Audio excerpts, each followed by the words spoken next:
Amores, continuando na Lei da Liberdade Econômica, vem cá, vem comigo. Artigo 2º da Lei 13.874 de 2019 diz assim, olha só. São princípios que norteiam o disposto nesta lei. Inciso 1, a liberdade como uma garantia no exercício de atividades econômicas, até então nenhuma novidade.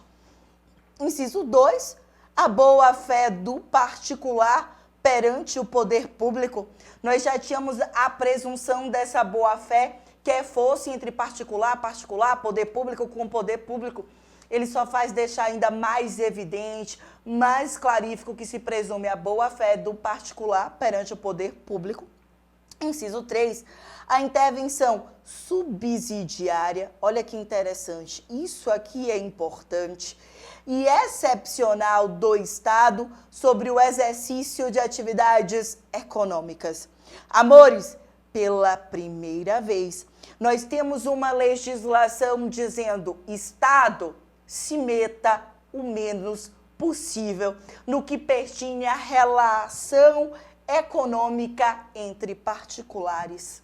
Se meta apenas de forma subsidiária e de modo excepcional. Perceba que até então nós estávamos sempre falando daquele estado de bem-estar social, daquele estado cuja preocupação máxima ou máxima fosse a da função social, do cumprimento da função social por todos, da coletividade, da cidadania. Minha pró, isso quer dizer então que não é mais assim? Continua sendo. Só que agora nós temos uma premissa tão quão importante. Essa premissa é justamente a de que o Estado deve intervir o mínimo possível quando nós estamos a tratar, isso é importante, da relação entre particulares quanto à atividade econômica. O Estado, lembre-se disso, só deve atuar de modo subsidiário e de modo excepcional. Intervenção subsidiária, intervenção excepcional, pela primeira vez, com a Lei da Liberdade Econômica, nós estamos diante de uma legislação infraconstitucional, bebê. Concordemos ou não, que para dizer Estado se meta o mínimo possível. Amores, continua comigo, inciso 4. O reconhecimento da vulnerabilidade do particular perante o Estado. Assim como o inciso 3, o inciso 4 é novidade.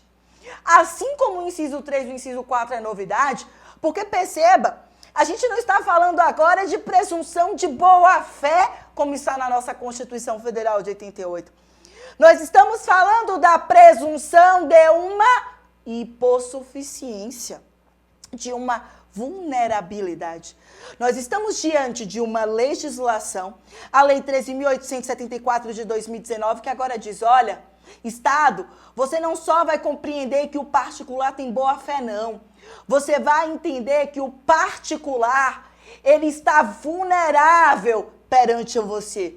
Vulnerável economicamente, porque ele não tem todo esse aparelho, todo esse atributo estatal. Vulnerável tecnicamente, vulnerável juridicamente, vulnerável em todos os sentidos. Então, muita gente tem dito que não existe tantas alterações assim na Lei da Liberdade Econômica. Eu discordo. Existem alterações e que eu estou estudando com vocês. O que acontece é, a Lei da Liberdade Econômica, ela repete o que já estava na Constituição Federal de 88, quando ela diz, eu vou presumir a boa-fé do particular perante o poder público, até aí nenhuma novidade. Eu vou garantir o livre exercício da atividade econômica, até aí nenhuma novidade. em especial quando você estuda os artigos 5º, 7º e os seus incisos da Constituição Federal de 88, mas nós temos duas grandes novidades quanto aos princípios que regem a lei da liberdade econômica. A ideia do Estado não se meta, o Estado ele só deve atuar de modo subsidiário e excepcional quanto aos particulares, quando eu estou falando ali da economia, da liberdade econômica, da atuação econômica. E agora não é só a presunção da boa-fé, mas é a presunção de uma vulnerabilidade do particular perante o poder público. Perceba que existe uma total mudança de paradigma. Quando você estudava lá com o seu professor de direito administrativo, eu não tenho dúvidas, se falava da preponderância do interesse público sobre o particular. Esse princípio está errado? Não. Está equivocado? Não. O que o governo federal disse é, ok, o Estado tem uma preponderância, tem uma primazia. Ao mesmo tempo, isso faz com que o particular ele seja vulnerável e isso tem que ser visto. Ok? Tranquilo? Continua comigo. O parágrafo único diz assim: regulamento disporá sobre os critérios de aferição para afastamento do inciso 4 do caput deste artigo, quando a gente estiver aí diante de um particular que tenha uma condição financeira que se sobressaia sobre os demais, limitados à questão de má-fé e hipersuficiência econômica, técnica ou de reincidência.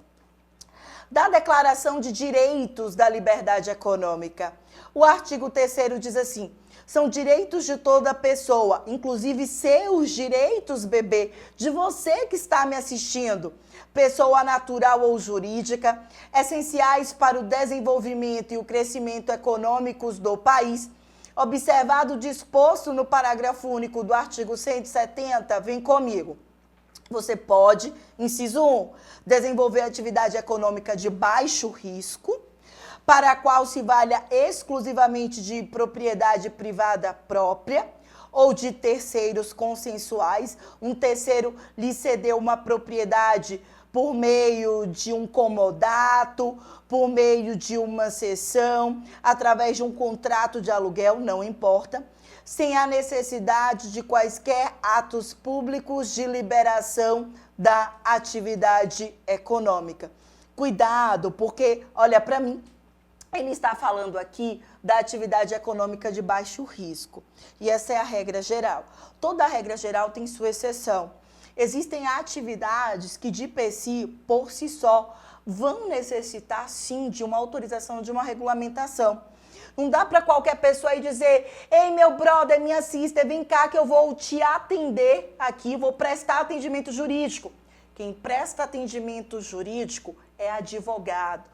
Para ser advogado, você tem que ser bacharel em direito, regularmente inscrito nos quadros da OAB. Portanto, eu tenho exceções a depender da atividade. Eu vou ter que cumprir esses critérios, esses requisitos específicos, como, por exemplo, estar inscrito no Conselho Regional de Medicina, de Psicologia e por aí vai. Continua comigo.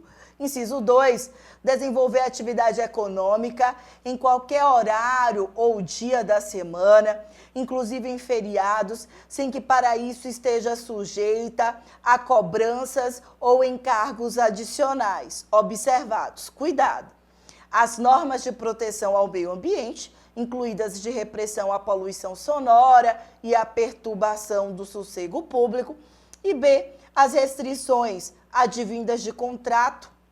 O próprio contrato restringe, um regulamento de condomínio restringe, ou do negócio jurídico, bem como as decorrentes das normas de direito real, incluídas de direitos de vizinhança, e, claro, a própria legislação trabalhista. Então, olha só, você quer trabalhar em feriado, você quer trabalhar em domingo, qualquer dia, qualquer hora da semana, ok, mas você vai ter que observar as normas de direito ambiental, você vai ter que observar as normas de direito civil, em especial direito condominial, direito de vizinhança, e para a gente aqui, as normas do direito trabalhista. O que acontece? Lembra quando a gente estudou lá a lei do repouso semanal remunerado? 24 horas seguidas que o empregado não trabalha, ele descansa e ele recebe por isso. Pois é, quando você recai preferencialmente aos domingos, se você coloca o empregado para trabalhar nesse dia e você não procede à compensação, ou você coloca o empregado para trabalhar em um feriado, e olha para mim, sinta, não importa se o feriado é regional, bebê, não importa se o feriado é nacional, não importa se o feriado é local, é feriado. Essa é a pergunta. É feriado. Se é feriado e o empregado está trabalhando, das duas, uma. Ou você diz, olha, André, João, Caio, Tício, Mévio, não importa. Amanhã você não vem trabalhar. Para quê? Para compensar hoje, o dia de hoje. O dia de hoje que é feriado, você não deveria estar trabalhando. Como você trabalhou, amanhã você não vem para a gente poder fazer essa compensação. Pode? Pode. Pode. E você já aprendeu, você já estudou comigo a despeito do banco de horas. Banco de horas mensal, banco de horas semestral, banco de horas anual. Inclusive, se a compensação se dá dentro do mesmo mês, eu não tenho que ter a participação de sindicato por meio de acordo ou convenção coletiva de trabalho. Basta o quê? Uma negociação individual entre empregado e empregador. Se essa compensação se dá dentro do mesmo mês, é uma compensação mensal, isso pode ser feito de boca, oralmente ou por escrito. Se essa compensação se dá dentro de 6 meses, que é a semestral, tem que ser por escrito. Um acordo individual por escrito entre empregado e empregador. Não pode ser oral, tem que ser por escrito. Se for anual, só por meio de negociação coletiva, acordo ou convenção coletiva de trabalho. Então, amores, se eu compenso, eu não preciso pagar. Então, eu posso compensar o repouso semanal remunerado? Pode. Eu posso compensar o feriado? Pode. Ou pró, e se o empregador não compensou? Se ele não procedeu à compensação, ele vai ter que pagar o dia dobrado. Quanto é que custa, quanto é que vale o seu dia? A pró vale R$400. Então, se ele não compensou, ele paga dobrado. Lei do repouso semanal remunerado. Então, o que a gente dá destaque aqui para a lei da liberdade econômica é uma lei nova. Por isso que se faz necessária a leitura, o conhecimento pormenorizado aqui. Ela traz essa liberdade para que o particular, pessoa física, né, pessoa natural, pessoa jurídica, possa trabalhar em qualquer local, em qualquer momento. Mas vai ter que observar a legislação ambiental para não ferir a legislação ambiental. A legislação civil, em especial direito de vizinhança, tá? Direito condominial, o próprio direito empresarial ali, com os negócios jurídicos e, claro, de tão importância quanto a legislação trabalhista. Amores, continua comigo. Você tem que entender o conceito da legislação. Definir livremente em mercados não regulados o preço de produtos e de serviços como consequência de alterações da oferta e da demanda. Olha, se não se trata de um mercado que é regulado, ou seja, que se diz o preço que se estabelece, o preço mínimo, o preço máximo, a variação, ele pode estabelecer de acordo com a oferta e com a demanda. A minha pró, a gente está tendo uma escassez de tal produto e o particular quer cobrar tanto e não tem regulamentação para aquele mercado. Está todo mundo precisando daquele produto. Ele pode fazer isso? Pode. Ele pode fazer isso.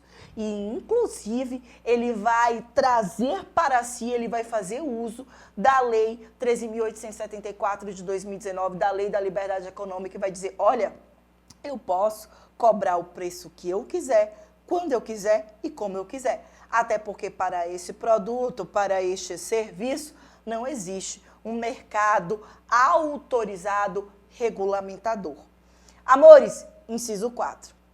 Receber tratamento isonômico de órgãos e de entidades da administração pública, quanto ao exercício de atos de liberação da atividade econômica, hipótese em que o ato de liberação estará vinculado aos mesmos critérios de interpretação adotados em decisões administrativas análogas anteriores, observado o disposto em regulamento. Isso é interessante porque os empresários no Brasil criticavam muito, se queixavam muito dos auditores fiscais do trabalho, por exemplo, que não davam um tratamento isonômico para a empresa A, para a empresa B. Tratamento isonômico, eu falo tratamento igualitário.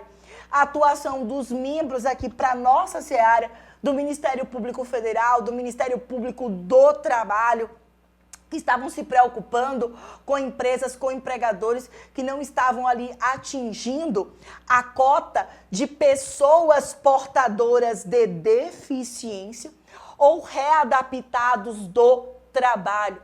Essa cota, ela vai variar de 2 a 5%, quando a empresa ela possui a partir de 100 empregados, então ela varia de 2 a 5% da quantidade de empregados, e está prevista ali, você vai para o artigo 90 a 91 da Lei 8.213 de 1991.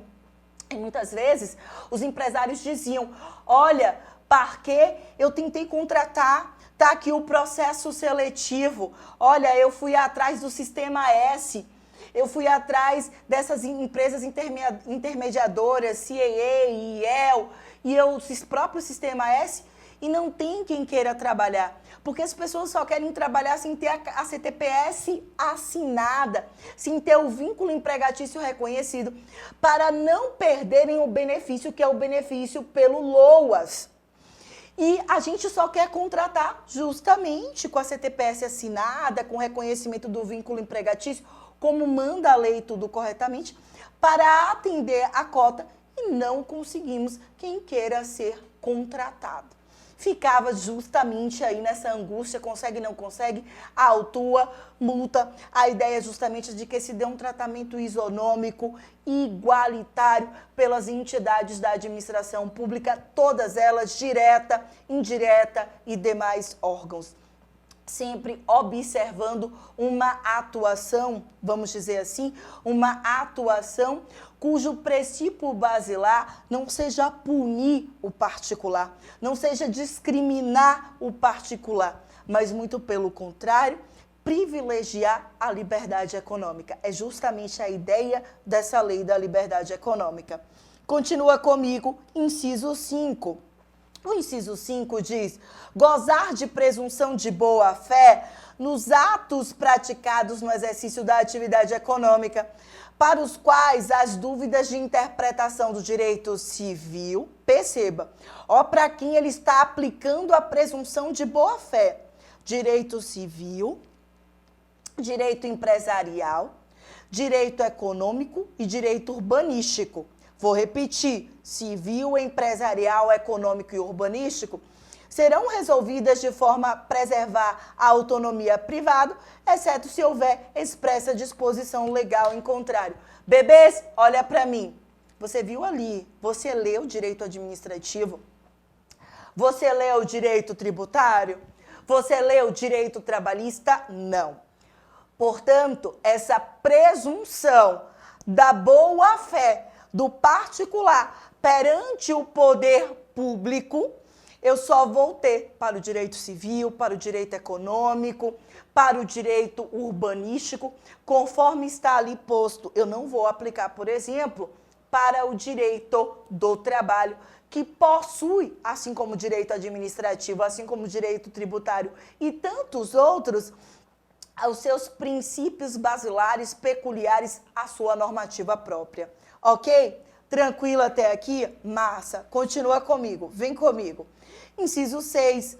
Desenvolver, executar, operar ou comercializar novas modalidades de produtos e de serviços quando as normas infralegais se tornarem desatualizadas por força de desenvolvimento tecnológico consolidado internacionalmente, nos termos estabelecidos em regulamento, que disciplinará os requisitos para aferição da situação concreta, os procedimentos, o momento e as condições dos efeitos. Ulalá, bebê, esse inciso 6 é importante.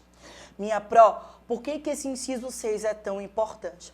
Perceba que com a tecnologia, a gente sabe que o direito não tem acompanhado.